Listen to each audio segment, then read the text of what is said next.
ታከለ ኡማ በንቲ ደግሞ ከንቲባ ሊሆኑ ነው። ዝነኛውን የኦሮሞኛ ሙዚቃ ተጫዋች ድምጻዊ ቀመር ኢየሱፍን ጨምሮ በርካቶች መሐንዲሱ ታከለ ኡማ ቀጣዩ የድሬዳዋ ከተማ ከንቲባ ሊሆኑ እንደሚችሉ ጠቁመዋል። ታከለ ከአብይ ጠቅላይነት በኋላ የአዲስ አበባ ከተማ ከንቲባ ሆነው መሰረታዊ ለውጦች ያመላከቱ ተደርገው ይገለጻሉ። የአዲስ አበባ ከተማ ከንቲባነት ጊዜያቸው በውዝግብና በአማላይ ንግግሮቻቸውም የተሞላ ነበር።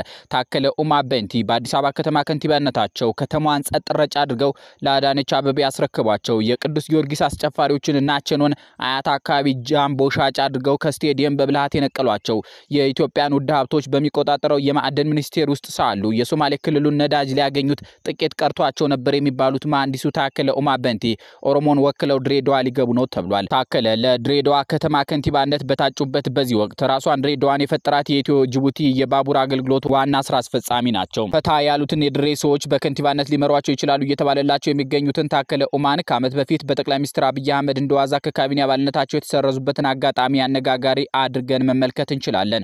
ለወትሮ ጽድት ፍክት ፏ ብትን ባሉ የሱፍ ሙሉ ልብሶች እየዘነጡ በአማርኛ ቋንቋ ላይ ሲቀናጡ ብሎም ጎርጎራና ባህር ዳር ደርሰው ወደ አዲስ አበባ በደረሱ ቁጥር ለኒያ የጣና ዳር ቆነጃጅት የሚሆኑ አስቂኝ ስንኞችን የሚቋጥሩት መሐንዲሱ ታከለ ኡማ ከለታት በአንድ ቀን በአሜሪካ ጎዳናዎች ላይ የዲያስፖራ ካሜራ ሲሳይ ሆነው እንደነበረም ይታወሳል። በወሎ ምድር ከ2 ቢሊዮን በርሜል በላይ ድፍድፍ ነዳጅ በከርሰ ምድር እንደሚገኝ በጥናት መታወቁን የተናገሩት የዚያ ኒው ማዕድን ሚኒስትር ያሁኑ ተስፈኛ የድሬዳዋ ከተማ ከንቲባ ታከለ ኡማ ነበሩ። በሙያቸው ኢንጂነር የሆኑት ታከለ ኡማ በንቲ በግንቦት ወር 1976 ዓመተ ምህረት በምዕራብ ሸዋ አምቦ አካባቢ ተወልደዋል። አምቦ የሳቸው የመረራ ጉዲና ያጫሉ ሁንዴሳ የድራራ ከፈኔና እንደ አቦማ ምትኩ ያሉ ዝነኞች ሀገር ነው።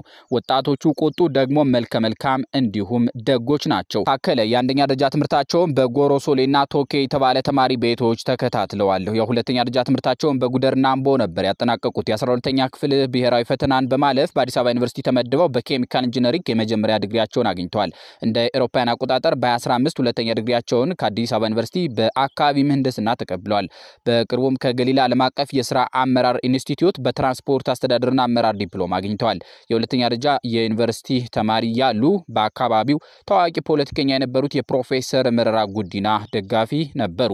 ሌላው የታከለ የተማሪነት ትዝታ የደንብ ልብሳቸውን ከትልቅ ወንድማቸው ጋር እየተዋዋሱ የሚለብሱበት ነው። አንዳቸው ተማሪ ቤት ውለው ሲመለሱ ዩኒፎርሙን ለሌሎቻቸው ይሰጣሉ። ከባድ የድሃነት ጊዜ ታልፏል ይባላል። ታከ ይህን የድህነት ስሜት የተበቀሉት የድሃ አዲስ አበባ ልጆችን በመመገብና ዩኒፎርም ስራዬ ብለው በማልበስ እንደሆነ ተናግሯል። ወደ ፖለቲካ ታሪካቸው ስንመጣ ታከለ በ2006 ዓመተ ምህረት የኦህዴድ አባል ሆኑ። በኦሮሚያ ውስጥ በተለያዩ መስሪያ ቤቶች በየደረጃው ተመድበው አገልግሏል። ከጥቅምት 2007 እስከ የካቲት 2009 የሱሉልታ ከተማ አስተዳደር ከንቲባ ሆነው ሲያገለግሉ ከቆዩ በኋላ ወደ ሆለታ ከተማ አስተዳደር ተዛውረው ከተማዋን ለአንድ ዓመት አስተዳድረዋል። ኢንጂነር ታከለ ኡማ የአዲስ አበባ ከተማ ከንቲባ እንዲሁም በመጨረሻው የስልጣን ቆይታቸው የማዕድን ሚኒስትር ሆነው አገልግለዋል። አሁን ፖለቲካዋ መፋጀት ወደ ጀመረባት ድሬዳዋ ከተማ ከንቲባነት እየተንደረደሩ ነው ተብሏል። ድሬዳዋ የ40 እና የ20 ከመቶ የብሔር ፖለቲካ የሚዳወርባት አወዛጋቢ ከተማ ናት። የመንግስት አወቃቅሯ ውስጥ ኦሮሞዎች 40 በመቶ፣ ሶማሌዎች 40 ከመቶ፣ የተቀሩት ኢትዮጵያውያን 20 በመቶ ውክልና ያገኛሉ ተብሏል። ከንቲባ በፈረቃ ነው። ታከለ ኡማን ለአሁኑ ዙር ከንቲባነት ያሳጫቸው የከድር ጁሃር የሶማሌ ተራብቅቶ ተራው የኦሮሞዎቹ ስለሆነ ነው። በዚህ ሰሞን ከኦሮሞ አባታቸው የተወለዱት ጠቅላይ ሚኒስትር አብይ አህመድ በህገ መንግስቱ ድሬዳዋ የኦሮሞ አካል ናት በማለታቸው የተነሳ ከሶማሌዎች ዘንድ ተቃውሞ ገጥሟቸዋል። በአስቸኳይ ይቅርታ ይጠይቁ ተብሏል። በዚሁ የጠቅላይ ሚኒስትሩ ንግግር ምክንያት በተደረገ ስብሰባ አንድ ተሳታፊ ኦሮሞዎች እንቁላልና ወተት ለመሸጥ ነበር ወደ ድሬዳዋ ይዘው የሚመጡት፣ ሸጠው ሲጨርሱ በባቡር ተሳፍረው ወደ መጡበት ይመለሳሉ። ድሬዳዋ የኦሮሞ ነበረች የሚል የትም የተጻፈም ሆነ ሲነገር ሰምቼም አይቼም አላውቅም። ድሬዳዋ በብዛት የሚኖሩት ኢሳና ጉርጉራ እንደነበሩ ነው የማውቀው። ጠቅላይ ሚኒስትሩ በህልማቸው ነው መሰለኝ ያዩ። ድሬዳዋ በኦሮሞ ክልል ስር ኖራም ተስተዳድራም አታውቅም። አካባቢውን የግጭት ማዕከል ለማድረግ ሆን ብሎ በፓርላማ ለተናገረው ነገር ይቅርታ ሊጠይቅ ይገባል። አገር ይምሩ ተብለው የተቀመጡ እንጂ የብጥብጥ ምክንያት እንዴት ይሆናሉ? ይህ የግጭት ጠማቂነት ባህሪ አይነት ተደርጎ ሊወሰድ ይገባልና ሁሉም ሊያወግዘው ይገባል ሲሉ ተደምጧል። የአብይ ንግግር ለመቃወም ከተሰበሰቡት የሶማሌ ጎሳ መሪዎችና የአገር ሽማግሌዎች እንዲሁም ወጣቶች መሰባሰባቸው የድሬዳዋን ፖለቲካ ይበልጥ ውስብስብ አድርጎታል። ሚልኬሳ ሚዲጋ አዲስ አበባና ድሬዳዋን በተመለከተ ሰፊና ጥልቅ ጥናቶች ካደረጉ ምሁራን መካከል ናቸው። ኢትዮጵያ ሳሉ የመንግስት ባለስልጣን የነበሩት ሚልኬሳ አሁን መቀመጫቸውን ሰሜን አሜሪካ ያደረጉ ሲሆን ስልጣን ላይ ያለውን መንግስት በጽኑ በመተቸት ይታወቃሉ። ድሬዳዋን ህገ መንግስቱ አያውቃትም፣ ሩዋንዳ ወይም ናይጄሪያ ውስጥ ልትሆን ትችላለች በማለት ይህን ያመጣው በወቅቱ የነበረው የፖለቲካ ሁኔታ ነው ይላሉ። ለቢቢሲ ሐሳባቸውን የሰጡ የህግ ባለሙያ በበኩላቸው የድሬዳዋ ከተማ አስተዳደር የተለያዩ የተለያዩ አካላት ፍላጎትና ጥያቄዎችን ሳይመልስ እንደተመሰረተ ያወሳሉ። እኒሁ ሰው ከተማዋ ስትመሰረት ሁለት አማራጮችን መጠቀም ይቻል ነበር የሚል ሐሳብ አላቸው። የመጀመሪያው ሕገ መንግስቱ መሰረት በማድረግ የገቢ መሰብሰብም ሆነ ህዝቡን የማስተዳደርን ስልጣን እውቅና እንዲኖረው ማድረግ ይቻል ነበር። ሁለተኛው አማራጭ ልክ እንደ ሌሎች አካባቢዎች በህዝብ ውሳኔ ወደ አንዱ ክልል እንድትጠቃለል ማድረግ ነበር። በወቅቱ ሕገ መንግስታዊ መሰረት የሌለው የከተማ አስተዳደሩ በማዋቀር ከተማዋ በእድገት ወደ ኋላ እንድትቀር እንዲሁም ከተጠቃሚነት እንድትጎድል አድርጓል ይላሉ የህግ ባለሙያው።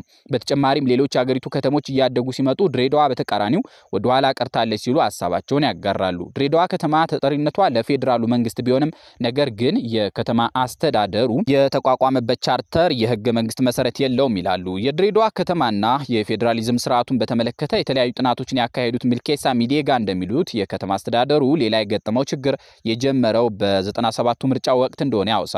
ሚልኬሳ በ1997ቱ ምርጫ ወቅት የሆነውን ሲገልጹ ድሬዳዋ የሚኖሩ የኦሮሞ ተወላጆች በወቅቱ የኦሮሚያ ክልልን ለሚወክለው ፓርቲ ኦህዴድ ድምጽ አትስጡ እያሉ ቅስቀሳ ያደርጉ እንደነበር ይናገራሉ።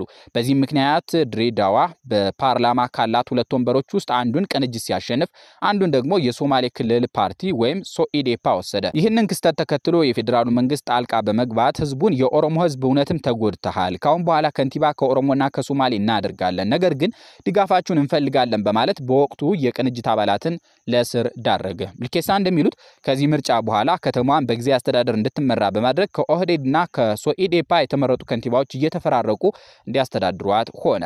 የካቢኔው አወቃቀር 40-40-20 በሚባል ስርዓት እንዲመራ የተደረገውም ከዚህ በኋላ መሆኑን ሚልኬሳ ሚዴጋ ገልጸዋል። ይህ ቀመር በሚልኬሳ አገላለጽ 40% ኦህዴድ፣ 40% ሶኢዴፓ፣ የተቀረው 20% ከአማራና ከትግራይ ክልል የሆኑ ሰዎች እንዲሆኑ የተደረገበት ነው። የከተማዋን አስተዳደር ምክር ቤት በተመሳሳይ መልክ እንዲሆን በማድረግ የስልጣን ክፍፍሉ ቀጥሏል። የአሁኑ የኦሮሞና የሶማሌ ፖለቲከኞች ጠብ ግን ድሬዳዋ የኛ የብቻችን ናት ወደሚል ጽንፍ ርቋል። ከዚህ መራራ የፖለቲካ ሁኔታ ፈቀቅ ብለን ወደ ታሪክ ስናማትር ንጉሴ አየለ ተካ የተባሉ ጸሐፊ ታላቁ ጥቁር በተሰኘ መጽሐፋቸው የአዲስ አበባ ጅቡቲ የባቡር መንገድ ጥንታዊቷንና ታላቋን ሐረር ትቶ የዛሬዋን ድሬዳዋ የፈጠረበትን የታሪክ ሂደትና አስገራሚ የዚያ ሰሞን የድሬዳዋ ከተማ ስያሜዎችን እንደሚከተለው አድርገው ያወጉናል። በሱ እንሰናበት። ሀዲዱ ድሬዳዋ እስከተቆረቆረችበት ቦታ ድረስ ከደረሰና አገልግሎቱን በዚያው መጠን ከጀመረ በኋላ በተራራማው ምድር ላይ ወደ ሐረር ለመዘርጋት የታሰበው ቀጣዩ ስራ በገንዘብና ምናልባትም በዓለም አቀፍ ፖለቲካና ተጽዕኖ ችግር ምክንያት እንዲዘገይ ሆነ። እያደረም ሀዲዱ ወደ ሐረር መዘርጋቱ ቀርቶ በጨርጨር ተራሮች ግርጌ ቆላማው ምድር ተከትሎ ወደ ሸዋ እንዲመጣ ተወሰነ። ስለዚህ በሐረር በኩል ወደ ውጭ ወጣ የነበረው ንግድ ወደ ድሬዳዋ መጥቶ በባቡር ወደ ጅቡቲ የመጓጓዝን እድል አገኘ። ሀዲዱ የደረሰበት ቦታ ድሬዳዋ ላይ ዋና የቴክኒክና የጥገና ወርክሾፕ እንዲመሰረት በኩባንያው በመወሰኑ ጉዳዩ ለምኒልክ ተገልጾላቸው ከሀዲዱ ግራና ቀኝ 1000 ሜትር ስፋት ያለው መሬት ለኩባንያው ተሰጠው። በዚህም ስራውን የሚያካሂዱ መሐንዲሶችንና የጉልበት ሰራተኞች በአካባቢው ሰፍረው ጣቢያውን ሲመሰርቱ ድሬዳዋ መፈጠር ቻለች። እርግጥ ስፍራው ለአጭር ጊዜም ቢሆን አዲስ ሐረር ተብሎ ተሰይሞም ነበር። ይህም የሆነው ሀዲዱ በሐረር እንዲያልፍ ታቅዶ ነገር ግን በአዲሱ አካሄድ በሐረር ምትክ ወደ ሸዋ የሚያቋርጥበት ምትክ ጣቢያ ሆኖ በመቆርቆሩ ነበር። ይሁን እንጂ አዲስ ሐረር የሚለው መጠሪያ ዓመት ያህል እንኳን መቆየት አልቻለም። ስፍራው ቀድሞም በአካባቢው የኦሮሞ ጎሳዎች ድሬዳዋ ተብሎ ይጠራ እንደነበርና ይህም የመድኃኒት ሜዳ ፕሌስ ኦፍ ሜዲሲን ማለት እንደነበር ጭምር በ1903 ዓ.ም መጀመሪያ ላይ በአካባቢው ያቋረጠው አሜሪካዊ ተጓዥ ሚስተር ማክሚላን ገልጾታል። ጤና ይስጥልን።